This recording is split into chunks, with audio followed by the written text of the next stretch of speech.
Welcome to Everything Daily. We are going to read a story, but first up we are going to be doing daily devotions with Daniel, and then we are going to be doing steps with... No! First up we are going to be doing daily devotions with Daniel, and then we are going to be reading the Bible, and then we are going to be doing steps with Kimberly, and then we are going to be reading Two Towers. I hope you guys enjoy. Make sure that hit the like button, subscribe, and the bell notice of the video. Here is my brother to do daily devotions with Daniel. Here he is.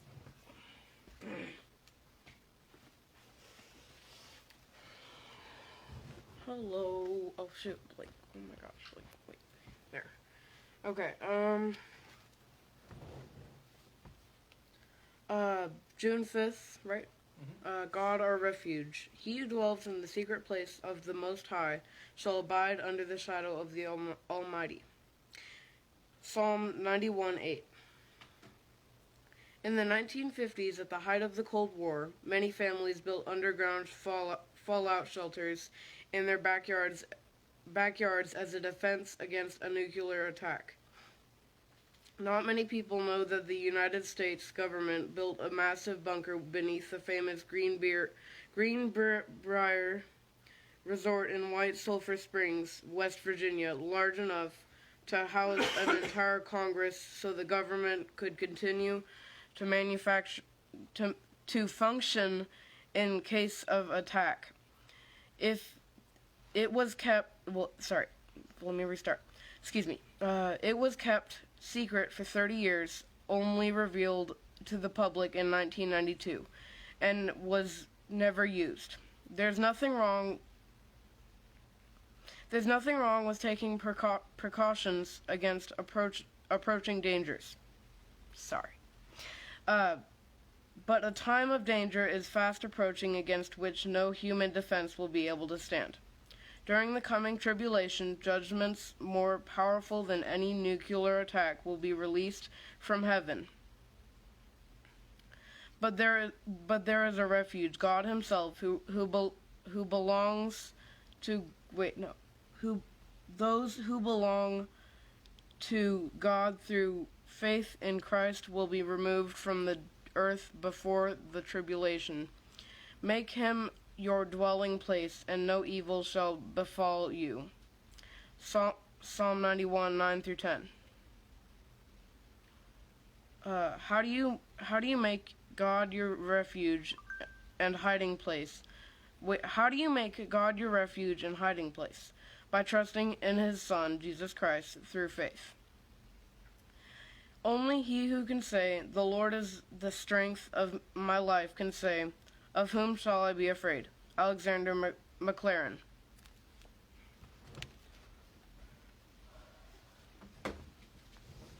Hello, everybody!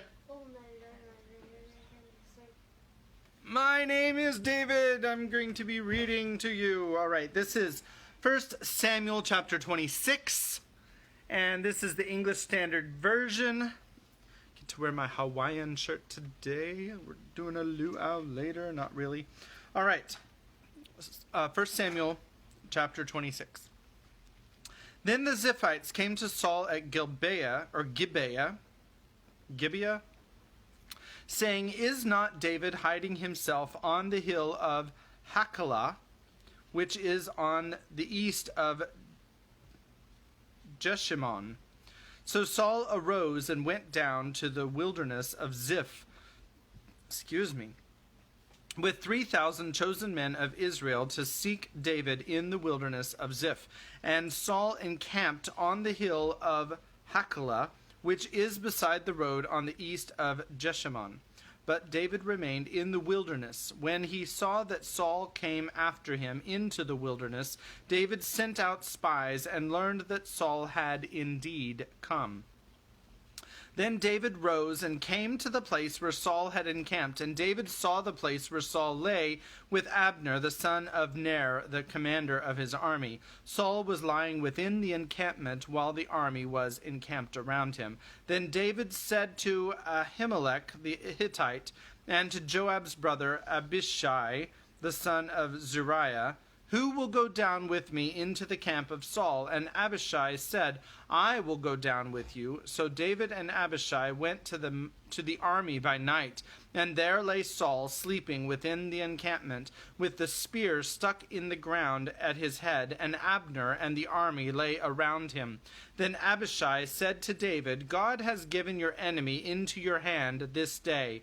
Now please let me pin him to the earth with one stroke of the spear, and I will not strike him twice."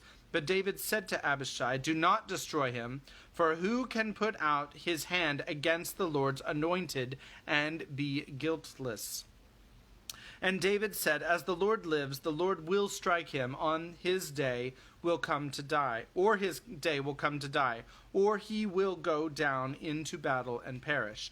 The Lord forbid that I should put out my hand against the Lord's anointed, but take now the spear that is at his head and the jar of water, and let us go." So David took the spear and the jar of water from Saul's head, and they went away. No man saw it or knew it, nor did any awake, for they were all asleep, because a deep sleep from the Lord had fallen upon them. Then David went over to the other side and stood far off at the top of the hill, with a great space between them. And David called to the army and to Abner the son of Ner, saying, "Will you not answer, Abner?" Then Abner answered, "Who are you who calls to the king?" And David said to Abner, "Are you not a man who is like you in Israel? Why then have you not kept watch over your lord the king? For one of the people came in to destroy the king your lord. This thing that you have done is not good. As the Lord lives, you deserve to die, because you have not kept watch over your lord, the Lord's anointed. And now see where the king's spear is, and the jar of water that was at his head." Saul recognized David's voice and said, "Is this your voice, my son David?" And David said, "It is my voice, my lord, O king." And he said, "Why does my lord pursue after his servant? For what have I done? What evil is on my hands? Now therefore let my lord the king hear the words of his servant. If it is the Lord who has stirred you up against me, may he accept an offering. But if it is men, may they be cursed before the Lord, for they have driven me out this day, that I should have no share in the heritage of the Lord, saying, 'Go serve other gods.'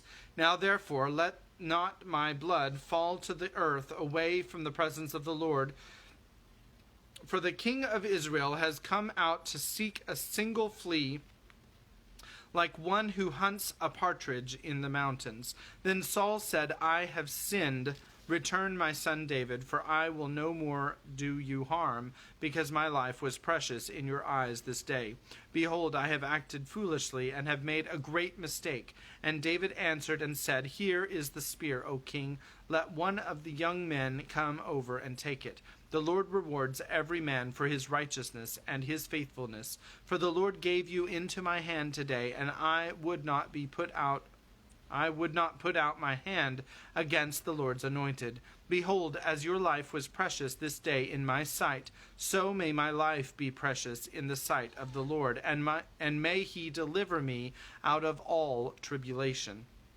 Then Saul said to David, "Blessed be you, my son David. You will do many things, and will succeed in them." So David went his way, and Saul returned to his place. That is the end of 1 Samuel chapter 26. So, we read the first chapter of, well, you can't see, The Two Towers yesterday. And as I said yesterday, this is I think my favorite Tolkien book, and probably one of my favorite books of all time. What happened in the first chapter is... What? Nothing. Okay, so what happened in the first chapter is that Boromir was fighting the orcs, and he blew his horn, and then Aragorn came, and Aragorn and Boromir killed all the orcs, and they rescued Merry and Pippin, and then Legolas and Gimli drowned in the river. And now Kimberly is going to say what really happened. Legolas can swim. And you killed characters this time. Not First all of off, Legolas and Gimli can swim. I am fairly certain that most dwarves can swim. And I am entirely certain that almost all the elves can swim also. And, so the person who actually died, only one person died, not two. What happened was the orcs, they were going after Boromir and the hobbits, and he was fighting them while Strider, Sam,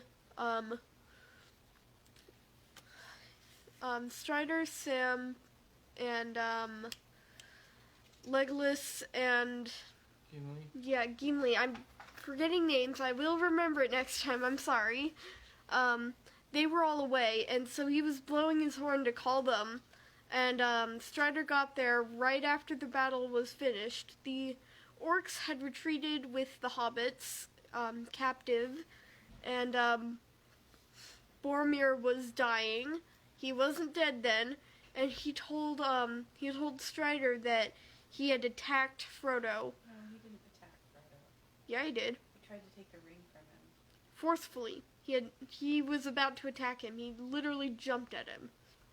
Hey, it's Daniel. Daniel, I'm getting it. Getting what? You can't have you have to have a telephone. And so then Strider, he decided not to tell everyone about it, and he was going to also save Minas Tirith, and but first he has to go after the hobbits because he can't just leave them to the orcs.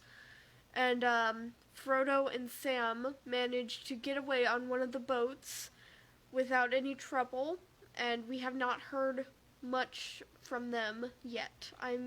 But when they went down to the river, they were able to discern that Frodo and Sam had taken one of the boats and crossed the river. Yes, they did realize that. Because Sam's pack was missing, one of the boats was missing. And a different pack was also missing. 2 packs were missing. And but it definitely didn't. Sam's pack, Yeah. because it had all the cooking stuff. Right, and it didn't look like a bunch of orcs came and wrecked the place. So they guessed that it was them. What did they do with Boromir? They put him on one of the 3 boats that they had. Well, one of the 2 boats Yeah. that were left. Yeah, and they sailed. They pushed the boat out, and it went down the falls. And I think it went on omnisciently and said that he made it to the ocean. I'm going to hand it off to Dad. And it was a relatively short chapter. Oh, there's one extra person there now. I'm going to assume that is... Oh, now it says 1. It said 2 for a second. I was going to assume that the other one was Rebecca. Does it say 2? All right. Okay, so we're going to read chapter 2, The Riders of Rohan. And I have not seen how long this chapter is. It looks like it's pretty long. So, oh wow, it's 25 pages. So we will not make it all the way through this. But I will look for a place to stop, and then that's where we will stop. All right, chapter 2, The Riders of Rohan. Dusk deepened. Mist lay behind them among the trees below and brooded on the pale margins of the Anduin. But the sky was clear. Stars came out. The waxing moon was riding in the west, and the shadows of the rocks were black. Excuse me. They had come to the feet of stony hills, and their pace was slower, for the trail was no longer easy to follow. Here the highlands of the Emmanuel ran from north to south in two long tumbled ridges. The western side of each ridge was steep and difficult, but the eastward slopes were gentler, furrowed with many gullies and narrow ravines. All night the three companions scrambled in this bony land, climbing to the crest of the first and tallest ridge and down again into the darkness of a deep winding valley on the other side. There, in the still cool hour before dawn, they rested for a brief space. The moon had long gone down before them. The stars glittered above them. The first light of day had not yet come over the dark hills behind. For the moment, Aragorn was at a loss. The orc trail had descended into the valley, but there it had vanished. "Which way would they turn, do you think?" said Legolas. "Northward to take a straighter road to Isengard, or Fangorn? If that is their aim, as you guess, or southward to strike the Entwash?" "They will not make for the river, whatever mark they aim at," said Aragorn, "and unless there is much amiss in Rohan, and the power of Saruman is greatly increased, they will take the shortest way that they can find over the fields of the Rohirrim. Let us search northwards." The dale ran like a stony trough between the ridged hills, and a trickling stream flowed among the boulders at the bottom. A cliff frowned upon their right. To their left rose grey slopes, dim and shadowy in the late night. They went on for a mile or more northward. Aragorn was searching, bent toward the ground among the folds and gullies leading up into the western ridge. Legolas was some way ahead. Suddenly the elf gave a cry, and the others came running towards him. "We have already overtaken some of those that we are hunting," he said. "Look." He pointed, and they saw that what they had at first taken to be boulders lying at the foot of the slope were huddled bodies. 5 dead orcs lay there. They had been hewn with many cruel strokes, and 2 had been beheaded. The ground was wet with their dark blood. "Here is another riddle," said Gimli, "but it needs the light of day, and for that we cannot wait." "Yet however you read it, it seems not unhopeful," said Legolas. "Enemies of the orcs are likely to be our friends. Do any folk dwell in these hills?" "No," said Aragorn. "The Rohirrim seldom come here, and it is far from Minas Tirith. It might be that some company of men were hunting here for reasons that we do not know. Yet I think not." "What do you think?" said Gimli. "I think that the enemy brought his own enemy with him," answered Aragorn. "These are northern orcs from far away. Among the slain are none of the great orcs with the strange badges. There was a quarrel, I guess. It is no uncommon thing with these foul folk. Maybe there was some dispute about the road." "Or about the captives," said Gimli. "Let us hope that they, too, did not meet their end there." Aragorn searched the ground in a wide circle, but no other traces of the fight could be found. They went on. Already the eastward sky was turning pale. The stars were fading, and a grey light was slowly growing. A little further north they came to a fold in which a tiny stream, falling and winding, had cut a stony path down into the valley. In it some bushes grew, and there were patches of grass upon its sides. "At last," said Aragorn, "here are the tracks that we seek. Up this water channel, this is the way that the orcs went after their debate." Swiftly now the pursuers turned and followed the new path. As if fresh from a night's rest, they sprang from stone to stone. At last they reached the crest of the grey hill, and a sudden breeze blew in their hair and stirred their cloaks, the chill wind of dawn. Where did the pillows go that were back here? I don't have them. I'll get them. Turning back, they saw across the river the far hills kindled. Just 1 minute. Can you put one back there? And put the other one. Perfect. Oh, that's much better. Where was I? Turning back, they saw across the river the far hills kindled. Day leapt into the sky. The red rim of the sun rose over the shoulders of the dark land. Before them, in the west, the world lay still, formless and gray. But even as they looked, the shadows of night melted. The colors of the waking earth returned. Green flowed over the wide meads of Rohan. The white mists shimmered in the water vales. And far off to the left, 30 leagues or more, blue and purple, stood the white mountains, rising into peaks of jet, tipped with glimmering snows, flushed with the rose of morning. "Gondor, Gondor," cried Aragorn, "would that I looked on you again in happier hour. Not yet does my road lie southward to your bright streams. Gondor, Gondor, between the mountains and the sea, west wind blew there, the light upon the silver tree. Fell like bright rain in gardens of the kings of old. O proud walls, white towers, O winged crown and throne of gold. O Gondor, Gondor, shall men behold the silver tree, or west wind blow again between the mountains and the sea?" "Now let us go," he said, drawing his eyes away from the south, and looking out west and north to the way that he must tread. The ridge upon which the companions stood went down steeply before their feet. Below it, 20 fathoms or more, there was a wide and rugged shelf which ended suddenly in the brink of a sheer cliff, the east wall of Rohan. So ended the Emin Muil, and the green plains of the Rohirrim stretched away before them to the edge of sight. "Look," said Legolas, pointing up to the pale sky above them. "There is the eagle again. He is very high. He seems to be flying now, away from this land back to the north. He is going with great speed. Look!" "No, not even my eyes can see him, my good Legolas," said Aragorn. "He must be far aloft indeed.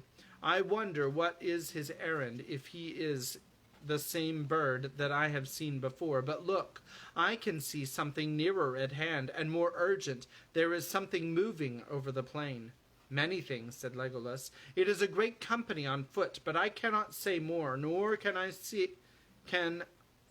see what kind of folk they may be. They are many leagues away, 12, I guess, but the flatness of the plain is hard to measure." See if this is gonna work. And doing that, I lost my place. Okay, there I am. "I think nonetheless that we no longer need any trail to tell us which way to go," said Gimli. "Let us find a path down to the fields as quick as may be." "I doubt if you will find a path quicker than the one that the orcs chose," said Aragorn.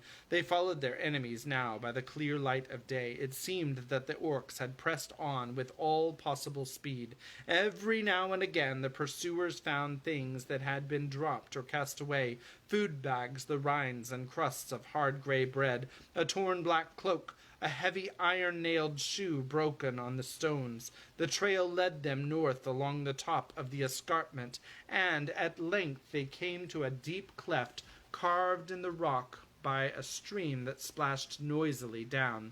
In the narrow ravine a rough path descended like a steep stair into the plain. At the bottom they came with a strange suddenness on the grass of Rohan. It swelled like a green sea up to the very foot of the Emin Muil. The falling stream vanished into a deep growth of cresses and water plants, and they could hear it tinkling away in green tunnels down long, gentle slopes toward the fens of Entwash Vale far away. They seemed to have left winter clinging to the hills behind. Here the air was softer and warmer and faintly scented, as if spring was already stirring and the sap was flowing again in herb and leaf.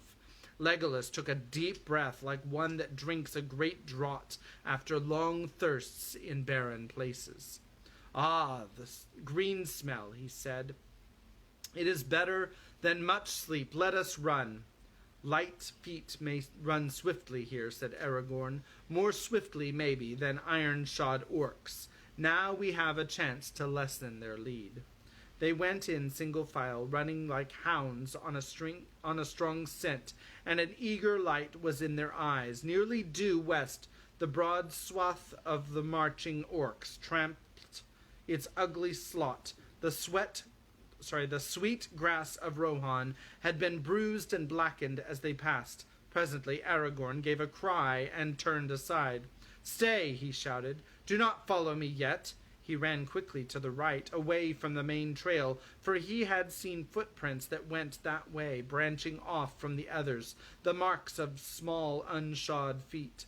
These, however, did not go far before they were crossed by orc prints, also coming out from the main trail behind and in front, and then they curved sharply back and again and were lost in the trampling. At the furthest point, Aragorn stooped and picked up something from the grass. Then he ran back.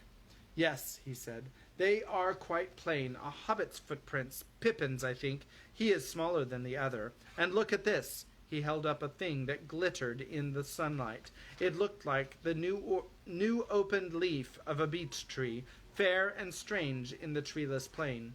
"The brooch of an elven cloak," said Legolas and Gimli together. "Not idly do the leaves of Lorien fall," said Aragorn. "This did not drop by chance. It was cast away as a token to any that might follow. I think Pippin ran away from the trail for that purpose." "Then he at least was alive," said Gimli. Sorry, that was Gimli. "And he had the use of his wits, and of his legs too. That is heartening. We do not pursue in vain." "Let us hope that he did not pay too dearly for his boldness," said Legolas. "Come, let us go now. Let us go on. The thought of those merry young folk driven like cattle burns my heart." The sun climbed to the noon and then rode slowly down the sky.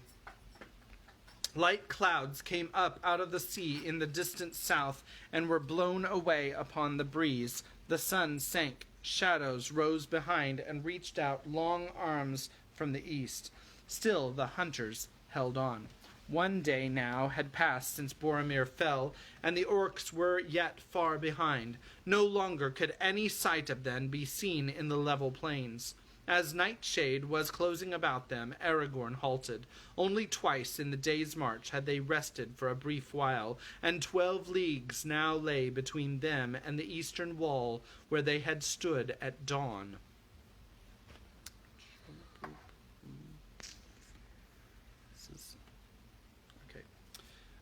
Where they had stood at dawn. We have come at last to a hard choice," he said. That's Aragorn. "Shall we rest by night, or shall we go on while our will and strength hold? Unless our enemies rest also, they will leave us far behind if we stay to sleep," said Legolas. "Surely even orcs must pause on the march," said Gimli. "Seldom will orcs journey in the open under the sun, yet these days have done so," said Legolas. "Certainly they will not rest by night." "But if we walk by night, we cannot follow their trail," said Gimli. "The trail is straight, and turns neither right nor left, as far as my eyes can see," said Legolas. "Maybe I could lead you at guess in the darkness and hold to the line," said Aragorn. "But if we strayed, or they turned aside, then when light came, there might be long delay before the trail was found again." "And there is this also," said Gimli. "Only by day can we see if any tracks lead away.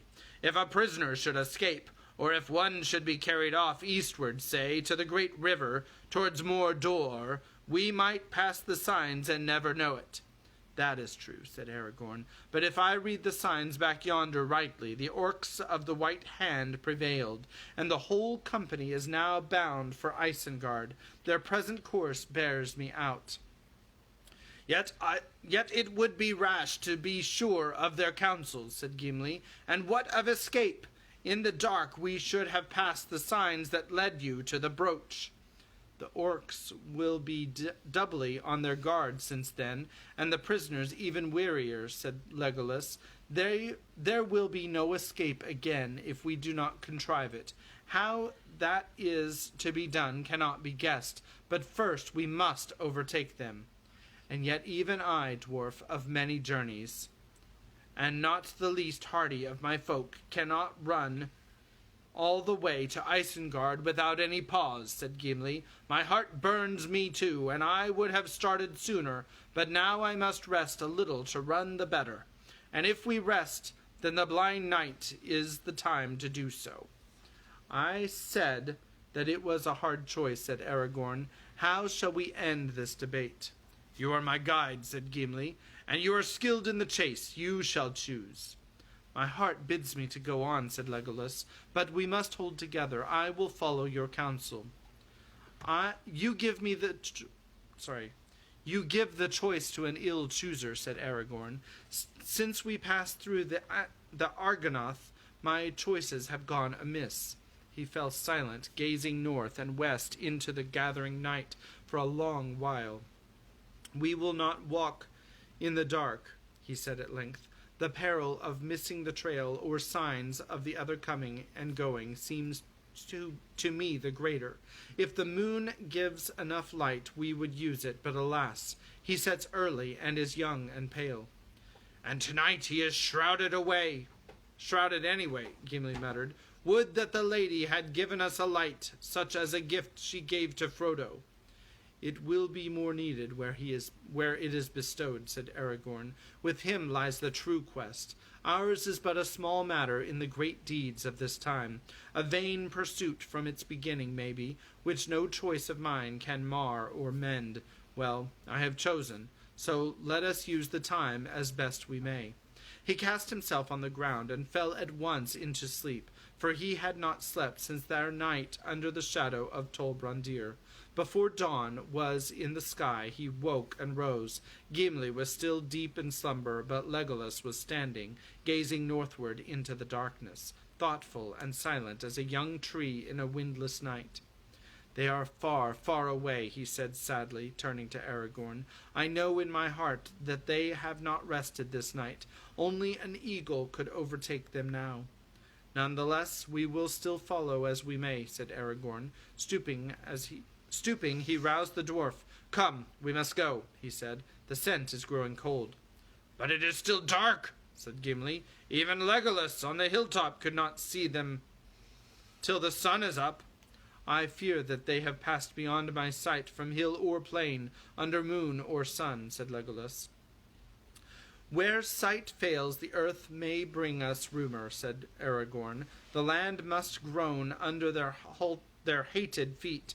He stretched himself upon the ground with his ear pressed against the turf. He lay there motionless for so long a time that Gimli wondered if he had swooned or fallen asleep again. Dawn came glimmering, and slowly a grey light grew about them. At last he rose, and now his friends could see his face. It was pale and drawn, and his look was troubled. The rumor of the earth is dim and confused, he said. Nothing walks upon it for many miles about us. Faint and far are the feet of our enemies, but loud are the hoofs of the horses. It comes to my mind that I heard them, even as I lay on the ground in sleep, and they troubled my dreams. Horses galloping, passing in the west, but now they are drawing further, even further from us, riding northward. I wonder what is happening in this land. Let us go, said Legolas. So the third day of their pursuit began. During all its long hours of cloud and fitful sun, they hardly paused, now striding, now running, as if no weariness could quench the fire that burned them. They seldom spoke. Over the wide solitude they passed, and their elven cloaks faded against the background of the grey-green fields, even in the cool sunlight of midday. Few but elvish eyes would have marked them until they were close at hand. Often in their hearts they thanked the Lady of Lorien for the gift of Limbas, for they could eat of it and find new strength even as they ran. All day the track of their enemies led straight on, going northwest without a break or turn. As once again the day wore to its end, they came to long treeless slopes, where the land rose, swelling up toward the line of low humpbacked downs ahead. The orc trail grew fainter as it bent north towards them, for the ground became harder and the grass shorter. Far away to the left the river Entwash wound, a silver thread in a green floor. No moving thing could be seen. Often Aragorn wondered that they saw no sign of beast or man. The dwellings of the Rohirrim were, for the most part, many leagues away to the south, under the wooded eaves of the White Mountains, now hidden in mist and cloud. Yet the horse lords had formerly kept many herds and studs in the eastemnet, this easterly region of their realm, and there the herdsmen had wandered much, living in camp and tent, even in winter time. But now all the land was empty, and there was a silence that did not seem to be the quiet of peace. At dusk they halted again. Now twice 12 leagues they had passed over the plains of Rohan, and the wall of the Emyn Muil was lost in the shadows of the east. The young moon was glimmering in the misty sky, but it gave a small light, and the stars were veiled. Now do I most grudge a time of rest or any halt in our chase, said Legolas. The orcs have run before us as if the very whips of Sauron were behind them. I fear they have already reached the forest and the dark hills, and even now are passing into the shadows of the trees. Gimli ground his teeth. This is a bitter end to our hope and to all our toil, he said. To hope maybe, but not toil, said Aragorn. We shall not turn back here, yet I am weary. He gazed back along the way that they had come toward the night gathering in the east. There is something strange at work in this land. I distrust the silence. I distrust even the pale moon. The stars are faint, and I am weary as I have seldom been before, weary as no ranger should be with a clear trail to follow. There is some will that lends speed to our foes and sets an unseen barrier before us, a weariness that is in the heart more than in the limb. Truly, said Legolas, that I have known since first we came down from the Emyn Muil.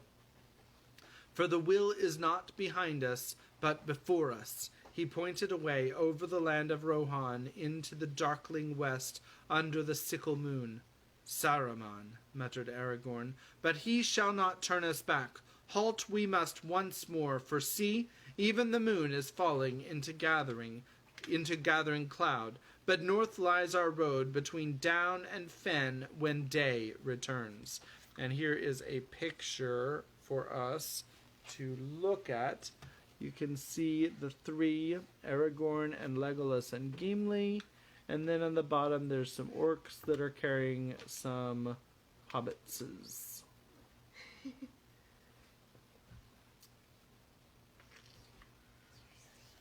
Oh, JJ's looking now, so. Alright, so. As before, Legolas was first afoot, as if indeed he had ever slept. Awake, awake, he cried. It is a red dawn. Strange things await us by the eaves of the forest. Good or evil I do not know, but we are called. Awake! The others sprang up, and almost at once they set off again. Slowly the downs drew near. It was still an hour before noon when they reached them, green slopes rising to bare ridges that ran in the line straight toward the north. At their feet the ground was dry and the turf short, but a long strip of sunken land, some 10 miles wide, lay between them and the river, wandering deep in dim thickets of reeds and rush. Just to the west of the southernmost slopes there was a great ring, where the turf had been torn and beaten by many trampling feet. From it the orc trail ran out again, turning north along the dry skirts of the hills. Aragorn halted and examined the tracks closely. They rested here a while. he said, "but even the outward trail is already old. I fear that your heart spoke truly, Legolas. It is thrice 12 hours, I guess, since the orcs stood where we now stand. If they held to their pace, then at sundown yesterday they would reach the borders of Fangorn. I can see nothing away north or west but grass dwindling into mist," said Gimli. I thought it was Legolas. "Could we see the forest if we climbed the hills?" It is still far away," said Aragorn. "If I remember rightly, these downs run 8 leagues or more to the north, and then northwest to the issuing of the Entwash. There lies still a wide land, another 15 leagues it may be." "Well, let us go on," said Gimli. "My legs must forget the miles. They would be more willing if my heart were less heavy." The sun was sinking when at last they drew near to the end of the line of the downs. For many hours they had marched without rest. They were going slowly now, and Gimli's back was bent. Stone hard are the dwarves in labor or journey, but this endless chase began to tell on him as all hope failed in his heart. Aragorn walked behind him, grim and silent, stooping now and again to scan some print or mark upon the ground. Only Legolas still stepped as lightly as ever, his feet hardly seeming to press the grass, leaving no footprints as he passed. But in the way-bread of the elves he found all the sustenance that he needed, and he could step, if step it could be called, by men, resting his mind in the strange paths of elvish dreams. Even as he walked open-eyed in the light of this world. "Let us go up on to this green hill," he said wearily. They followed him, climbing the long slope until they came out upon the top. It was a round hill, smooth and bare, standing by itself, the most northerly of the downs. The sun sank and the shadows of evening fell like a curtain. They were alone in a grey, formless world, without mark or measure. Only far away northwest there was a deeper darkness against the dying light, the mountains of mist and the forest at their feet. "Nothing can we see to guide us here," said Gimli. "Well, now we must halt again, and wear this night away. It is growing cold." "The wind is north from the snows," said Aragorn. "And ere morning it will be in the east," said Legolas. "But rest if you must. Yet do not cast away all hope. Tomorrow is unknown. Reed oft is found at the rising of the sun." "3 suns already have risen on our chase, and brought no counsel," said Gimli. The night grew even colder. Aragorn and Gimli slept fitfully, and whenever they awoke, they saw Legolas standing beside them or walking to and fro, singing softly to himself in his own tongue, and as he sang the white stars opened in the hard black vault above. So the night passed. Together they watched the dawn grow slowly in the sky, now bare and cloudless, until at last the sunrise came. It was pale and clear, the wind was in the east, and all the mists had rolled away. Wide lands now lay bleak about them in the bitter light. Ahead and eastward they saw the windy uplands of the wold of Rohan that they had already glimpsed many days ago from the great river. Northwestward stalked the dark forest of Fangorn. Still 10 leagues away stood its shadowy eaves, and its further slopes faded into the distant blue. Beyond there glimmered far away, as if floating on a grey cloud, the white head of tall Mithridates, the last peak of the misty mountains. Out of the forest the Entwash flowed to meet them, its stream now swift and narrow, and its banks deep cloven. The orc trail turned from the downs towards it, following with his keen eyes the trail to the river, and then the river back toward the forest. Aragorn saw a shadow on the distant green, a dark, swift-moving blur. He cast himself upon the ground and listened again intently, but Legolas stood beside him, shading his bright elven eyes with his long slender hand, and he saw not a shadow nor a blur, but the small figures of horsemen, many horsemen, and the glint of morning on the tips of their spears was like the twinkle of minute stars beyond the edge of mortal sight. Far behind them a dark smoke rose in thin curling threads.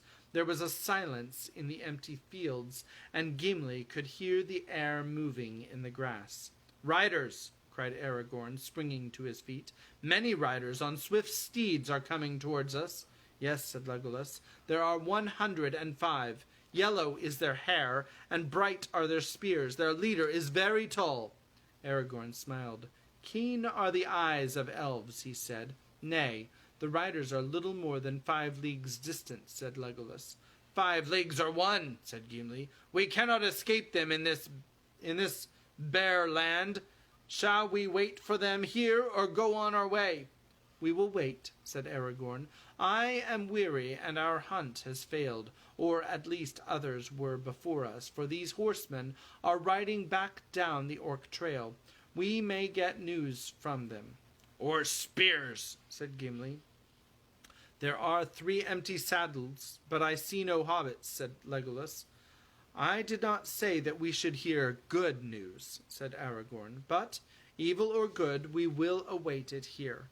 The 3 companions now left the hilltop, where they might be an easy mark against the pale sky, and they walked slowly down the northward slope. A little above the hill's foot they halted, and wrapping their cloaks about them, they sat huddled together upon the faded grass. The time passed slowly and heavily. The wind was thin and searching. Gimli was uneasy. "What do you know of these horsemen, Aragorn?" he said. "Do we sit here waiting for sudden death?" "I have been among them," answered Aragorn. "They are proud and wilful, but they are true-hearted, generous in thought and deed, bold but not cruel, wise but unlearned, writing no books but singing many songs, after the manner of the children of men before the dark years.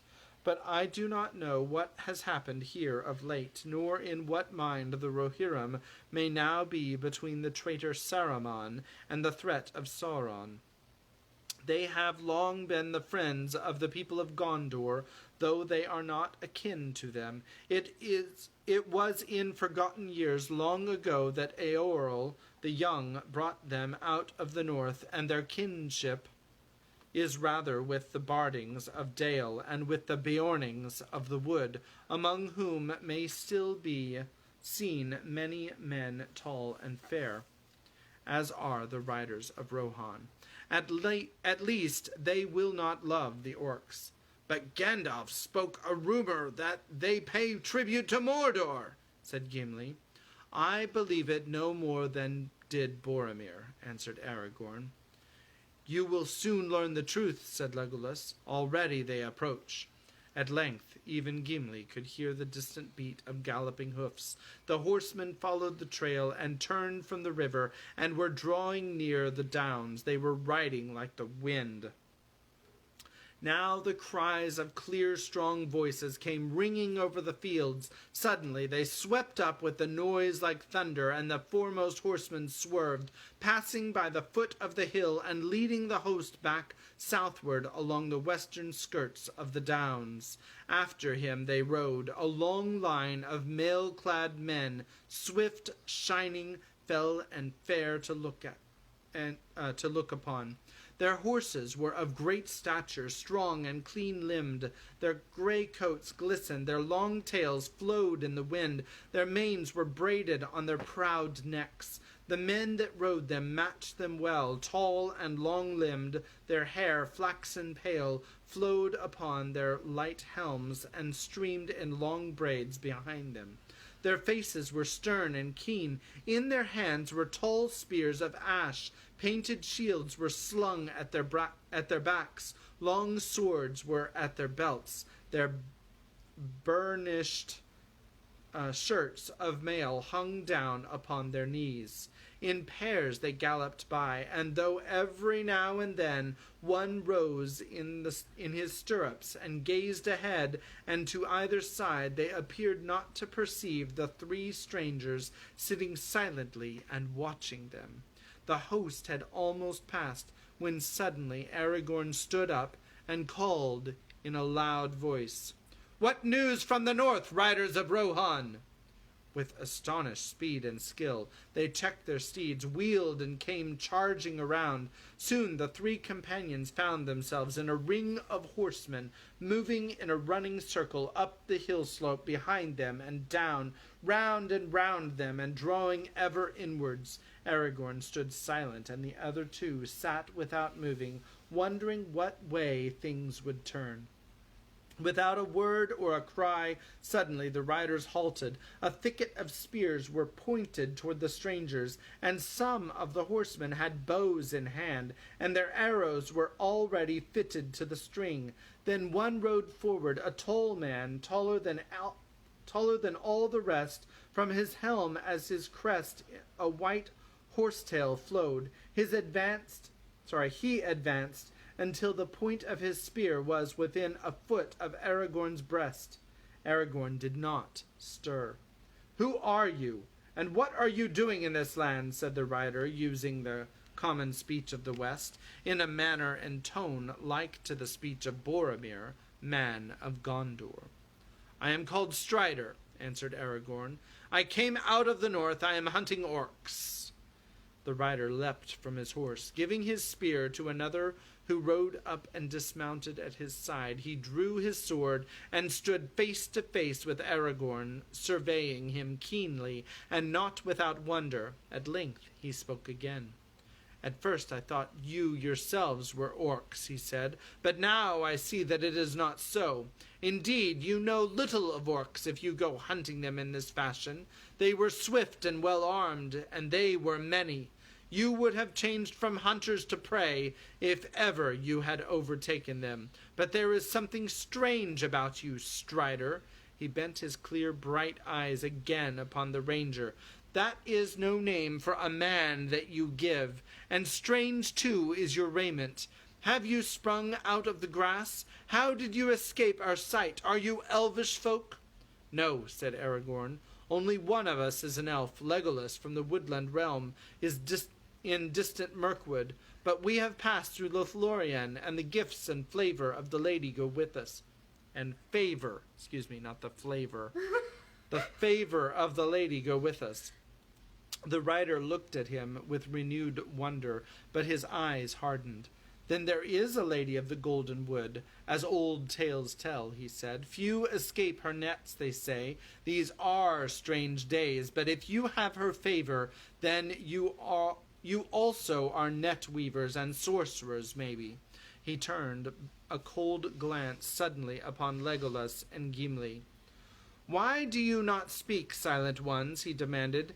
Gimli rose and planted his feet firmly apart. His hand gripped the handle of his axe, and his dark eyes flashed. "Give me your name, Horsemaster, and I will give you mine, and more besides," he said.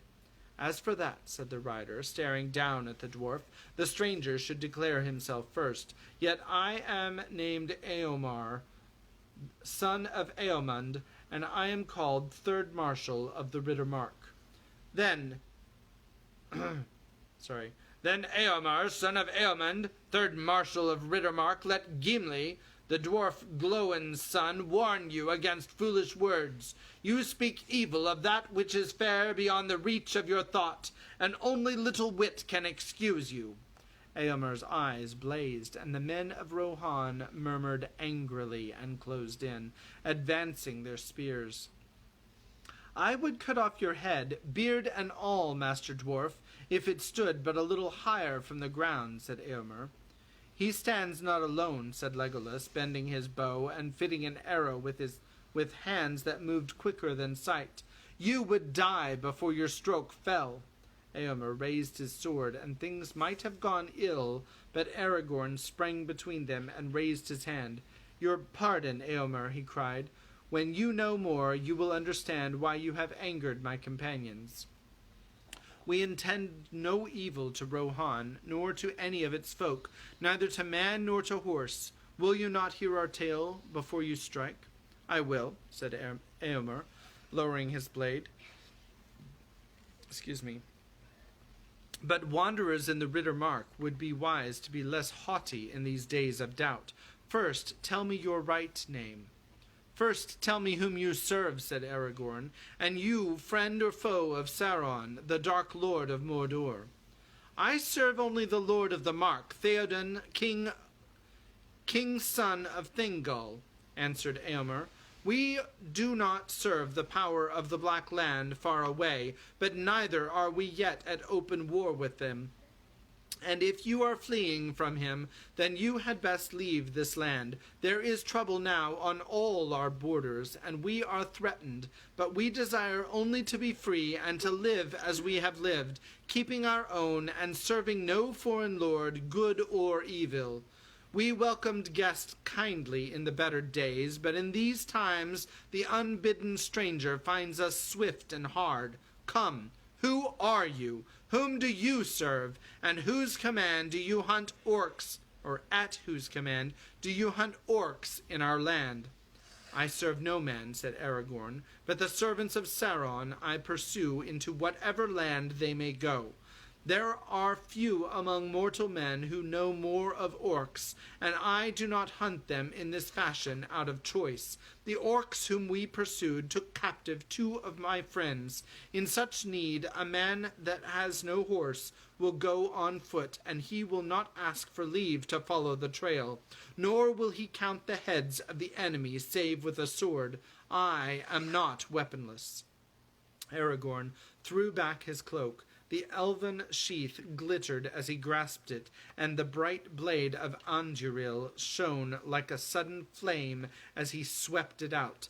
"Elendil," he cried, "I am Aragorn, son of Arathorn, and am called Elisar the Elfstone, Dunedain, the heir of Isildur's Elendil's son of Gondor. Here is the sword that was broken and is forged again. Will you aid me or thwart me? Choose swiftly." Gimli and Legolas looked at their companion in amazement, for they had not seen him in this mood before. He seemed to have grown in stature while Eomer had shrunk, and in his living face they caught a brief vision of the power and majesty of the kings of stone. For a moment it seemed to the eyes of Legolas that a white flame flickered on the brows of Aragorn like a shining crown. Eomer stepped back and a look of awe was in his face. He cast down his proud eyes. "These are indeed strange days," he muttered. "Dreams and legends spring to life out of the grass." "Tell me, Lord," he said, "what brings you here, and what was the meaning of the dark words? Long has Boromir, son of Denethor, been gone seeking an answer, and the horse that we lent him came back riderless. What doom do you bring out of the north?" "The doom of choice," said Aragorn. "You may say this to Theoden, son of Thingol. Open war lies before him, with Sauron or against him. None may live now as they have lived, and few shall keep what they call their own. But of these great matters we will speak later. If chance allows, I will come myself to the king. Now I am in great need, and I ask for help, or at least for tidings. You heard that we are pursuing an orc host that carried off our friends. What can you tell us?" "That you need not pursue them further," said Eomer. "The orcs are destroyed." "And our friends?" "We found none but orcs." "But that is strange indeed," said Aragorn. "Did you search the slain? Were there no bodies other than those of orc kind? They would be small, only children to your eyes, unshod but clad in grey." "There were no dwarves nor children," said Eomer. "We counted all the slain and despoiled them, and then we piled the carcasses and burned them, as is our custom. The ashes are smoking still." "We do not speak of dwarves or children," said Gimli. "Our friends were hobbits." Hobbits, said Eomer. And what may they be? It is a strange name. A strange name for a strange folk, said Gimli, but these were very dear to us. It seems that you have heard in Rohan of the words that troubled Minas Tirith. They spoke of the halfling. Those hobbits are halflings. Halflings, laughed the rider that stood beside Eomer. Halflings? But they are only a little people in old songs and children's tales out of the north. Do we walk in legends or in the green earth in the daylight? A man may do both, said Aragorn, for not we but those who come after will make the legends of our time. The green earth, say you? That is a mighty matter of legend, though you tread it under the light of day. Time is pressing, said the rider, not heeding Aragorn. We must hasten south, lord. Let us leave these wild folk to their fancies, or let us bind them and take them to the king. Peace, Eothane, said Eomer in his own tongue. Leave me a while. Tell the Eord to assemble on the path and make ready to ride to the Entwade. Muttering, Eothane retired and spoke to the others. Soon they drew off and left Eomer alone with the three companions. All that you say is strange, Aragorn, he said, yet you speak the truth, that is plain. The men of the Mark do not lie, and therefore they are not easily deceived. But you have not told all. Will you not now speak more fully of your errand, so that I may judge what to do? I set out from Imladris, as it is named in the rhyme, many weeks ago, answered Aragorn. With me went Boromir of Minas Tirith. My errand was to go to that city with the son of Denethor, and to aid his folk in their war against Sauron. But the company that I journeyed with had other business. Of that I cannot speak now. Gandalf the Grey was our leader. Gandalf? Eomer exclaimed. Gandalf Greyham is known in the Mark, but his name, I warn you, is no longer a password to the king's favor. He has been a guest in the land many times in the memory of men, coming as he will after a season or after many years. He is ever the herald of strange events, a bringer of evil, some now say. Indeed, since his last coming in the summer, all things have gone amiss. At that time our trouble with Saruman began.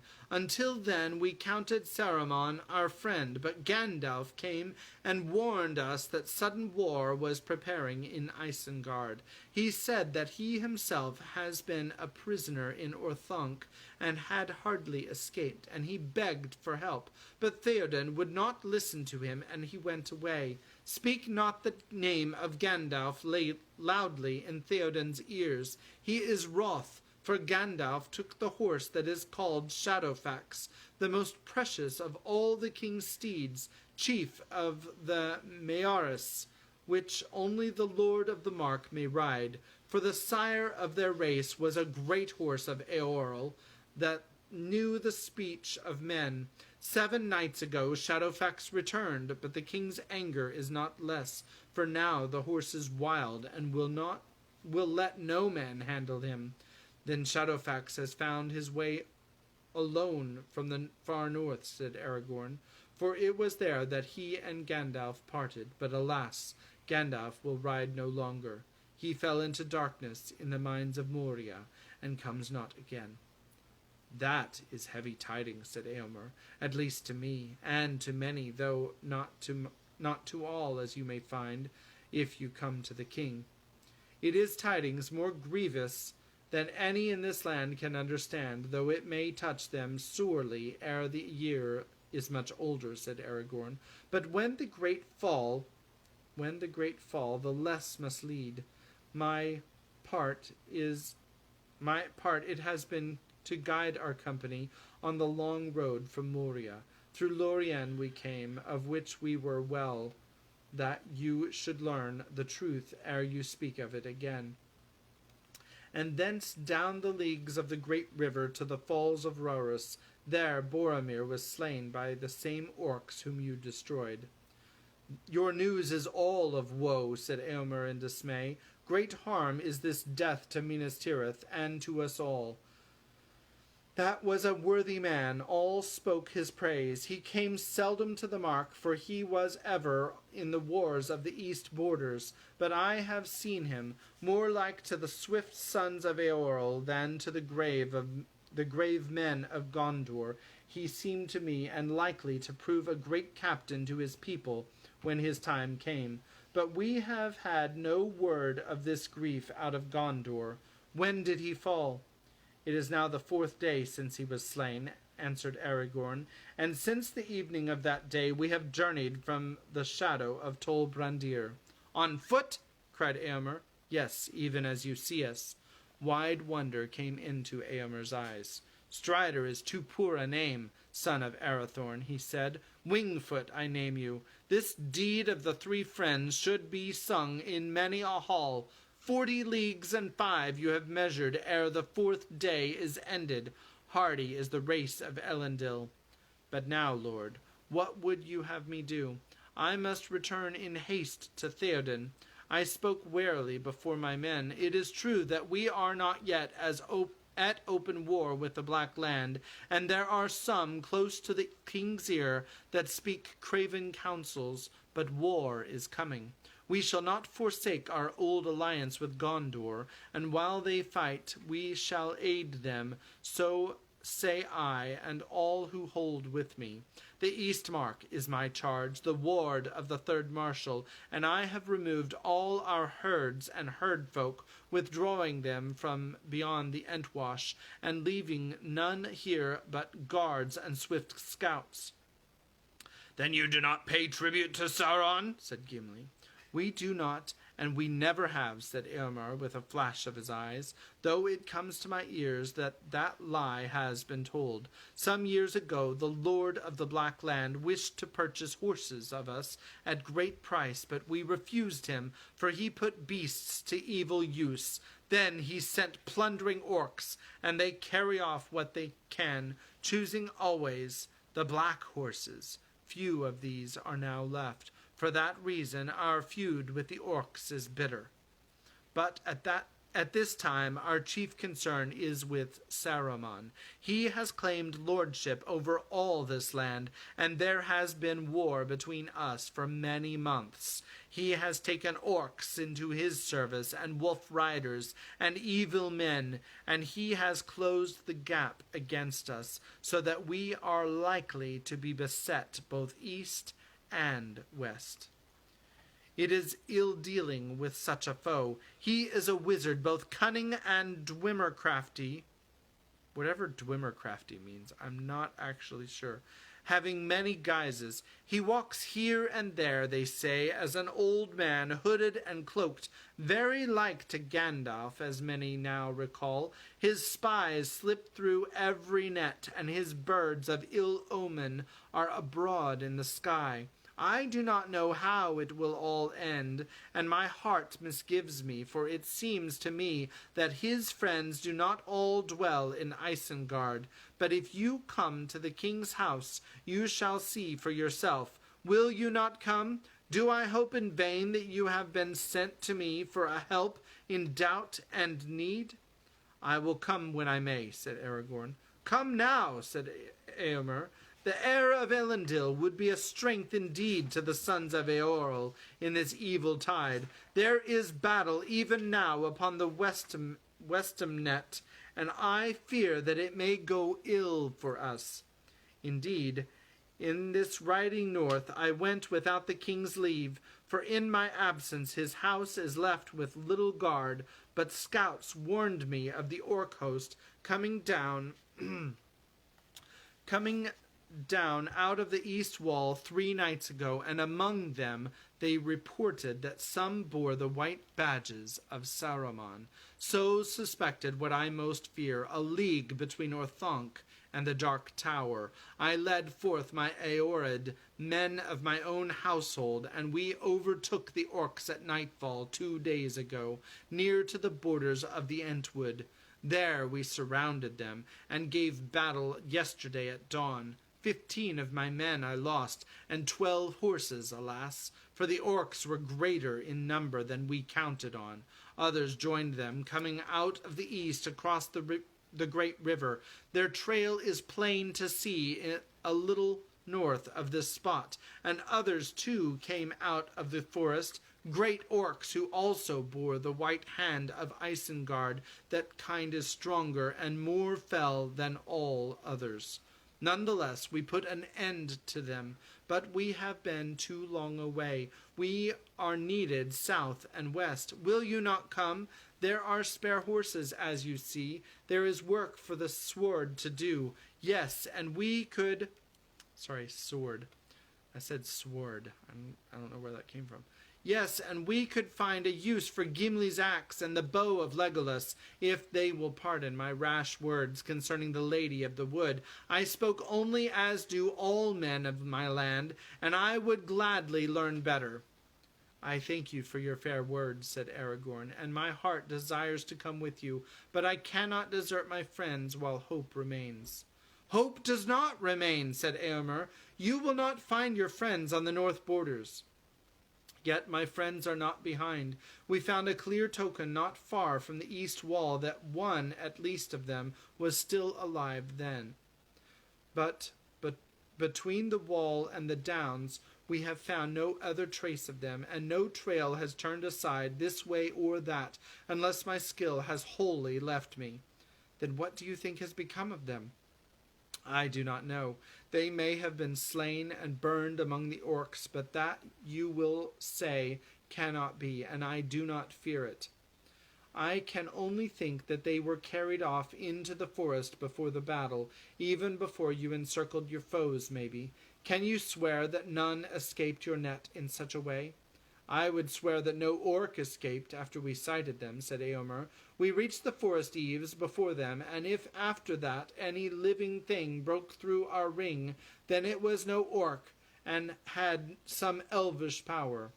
Our friends were attired even as we are, said Aragorn, and you passed us by under the full light of day.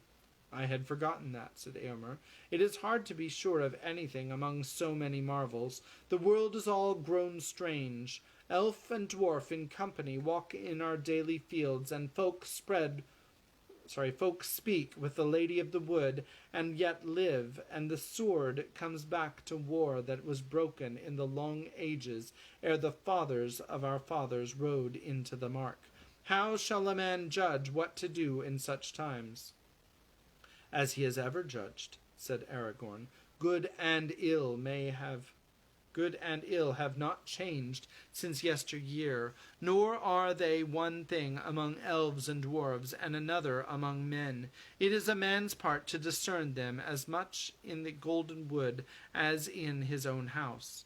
True indeed, said Éomer, but I do not doubt you, nor the deed which my heart would do. Yet I am not free to do all as I would.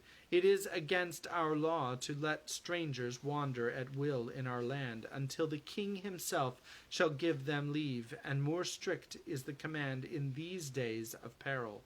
I have begged you to come back willingly with me, and you will not. Loth am I to begin a battle of 100 against 3. I do not think your law was made for such a chance, said Aragorn, nor indeed am I a stranger, for I have been in this land before more than once, and ridden with the host of the Rohirrim, though under other name and in other guise. You and I have not seen before, for you are young, but I have spoken with Eomund your father, and with Theoden, son of Thingol. Never in former days would any high lord of this land have constrained a man to abandon such a quest as mine. My duty, at least, is clear to go on. Come now, son of Eomund, the choice must be made at last. Aid us, or, at the worst, let us go free, or seek to carry out your law. If you do so, there will be fewer to return to your war or to your king. Éomer was silent for a moment. Then he spoke. We both have need of haste, he said. My company chafes to be away, and every hour lessens your hope. This is my choice. You may go, and what is more, I will lend you horses. This only I ask. When your quest is achieved or is proved vain, return with the horses over the Entwade to Meduseld, the high house of Edoras, where Theoden now sits. Thus you shall prove to him that I have not misjudged. In this I place myself, and maybe my very life, in the keeping of your good faith. Do not fail. I will not, said Aragorn. And that is where I will stop for the night. I think JJ might be sleeping. Not totally sure on that. He might be faking. All right. So I hope you're enjoying the story. We're going to pause it for the night. We're about halfway through, actually a little more than halfway through chapter 2. And we will see you again tomorrow when we will continue the story, The Two Towers by J.R.R. Tolkien. All right, God bless you. Have a great night.